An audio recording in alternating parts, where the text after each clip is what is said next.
বর্তমান সময়ে শুধু বাংলাদেশ নাই, সারা পৃথিবীর 85% নারীদের অভিযোগ হলো তাদের স্বামী তাদেরকে দেখতে পারে না। স্বামীর সংসারে আসার পর থেকেই স্বামীর নির্যাতন সইতে সইতে অনেকের দেওয়ালের সাথে ফিট থেকে গিয়েছে।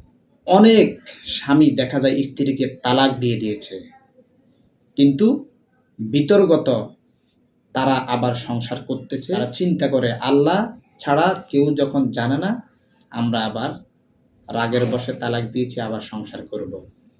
কিন্তু শরীয়ত সে মানতে চায় না, কারণ শরীয়ত মানতে গেলে মানুষের কাছে জানাজানি হবে, তাদের সংসারটা ভেঙে যাবে, তারা একসাথে থাকতে পারে। এমন অনেক নারী অভিযোগ করে যে আমার স্বামী আমাকে প্রত্যেক দিন তালাক দেয়, আবার ঠিক হয়। প্রিয় মা ও বোনেরা, আপনাদের স্বামী যদি এত বদমেজাজি হয়, এতই অবাধ্য হয়ে যায় আপনার, তাহলে আপনি তালাক খেয়ে তার কাছে থাকা লাগবে না। যদি আজকের কোরআনী এই আমলটি আপনি আপনার স্বামীকে বসে রাখার কোষ্ঠী পাথর হিসেবে মনে করে নিতে পারেন। আজকের এই আমলের মাধ্যমে আপনি আপনার স্বামী যতই বদমেজাজি হোক, যতই অবাধ্যতা থাকুক না কেন, আপনার যতই রাগী হোক না কেন, ইনশাআল্লাহ এই আমলের মাধ্যমে তার সমস্ত রাগ পানি হয়ে যাবে, তার সমস্ত উগ্রতা দূর হয়ে যাবে, এবং এই আমলের মাধ্যমে আপনাদের স্বামী স্ত্রীর মধ্যে শান্তি ফিরে আসবে ইনশাআল্লাহ। প্রিয় দর্শকবৃন্দ, আমলটি করার জন্য এই মুহূর্তে কে কোন জায়গাতে দেখতেছেন আমাদেরকে কমেন্টে জানাবেন। আমরা লাইক কিংবা লাভ চিহ্ন দিলে বুঝবেন আপনাকে অনুমতি দেওয়া হয়েছে। আর আমলটি যদি আপনি ইউটিউব চ্যানেল থেকে দেখে থাকেন তাহলে চ্যানেলটি সাবস্ক্রাইব করে দিবেন। যদি ফেসবুক পেজ থেকে দেখে থাকেন তাহলে ফলো করে দিবেন। তো চলুন আমরা আমলটি কিভাবে করব সেই প্রসেসটুকুন বলে দিই।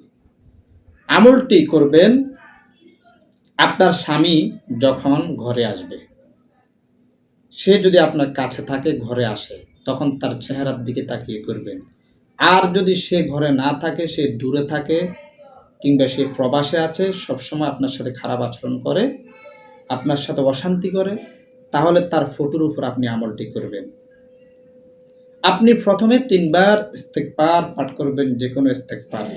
আস্তাগফিরুল্লাহ রাব্বি মিন কুল্লি যামবিন ওয়া আতুবু ইলাইহি লা হাওলা ওয়ালা কুওয়াতা ইল্লা বিল্লাহিল আলিয়্যিল আযীম। 3 বার দুরূদ শরীফ আপনি পাঠ করবেন, যে কোনো দুরূদ ইব্রাহিম পড়তে পারেন বা সাল্লাল্লাহু আলাইহি ওয়াসাল্লাম এতটুকু পড়তে পারেন। এই দুরূদ পড়া শেষ হলে আপনার স্বামী যখন আপনার সামনে থাকবে, তখন কোরআনুল কারীমের সূরা তাহার 39 নং আয়াতের একটি অংশ বিশেষ আপনি 3 বার মনে মনে পড়বেন, তার দিকে তাকিয়ে, এবং তার সন্তুষ্টির খেয়াল করবেন। আয়াতটি হলো ওয়া আলকাইতু আলাইকা মাহাব্বাতাম মিন্নি ওয়ালিতুসনা আলা আইনি। এই আয়াতটি 3 বার পড়ে, মনে মনে 3 বার পড়ে তার দিকে 3টি ফু দিবেন, আর আল্লাহর কাছে দোয়া করবেন যে হে আল্লাহ, কোরআনের এই আয়াতের আমলের উসিলায় আপনি আমার এবং আমার স্বামীর মধ্যে মিল, মহাব্বত, ভালোবাসা বন্ধন সৃষ্টি করে দেন, এবং আমার স্বামীর সমস্ত বদমেজাজ, উগ্রতা দূর করে আমার ভালোবাসা তার অন্তরের মধ্যে সৃষ্টি করে দেন। প্রিয় দর্শকবৃন্দ, এই আমলটি আপনি কমপক্ষে 3 দিন করুন, সর্বোচ্চ 1 সপ্তাহ করুন। দেখবেন আপনার অবাধ্য স্বামী সারা জীবনের জন্য আপনার বাধ্য হয়ে যাবে। ভিডিওটি যদি ভালো লাগে প্রত্যেকে একটি করে শেয়ার করে দিবেন। সবাই ভালো থাকবেন, সুস্থ থাকবেন। আল্লাহ হাফেজ।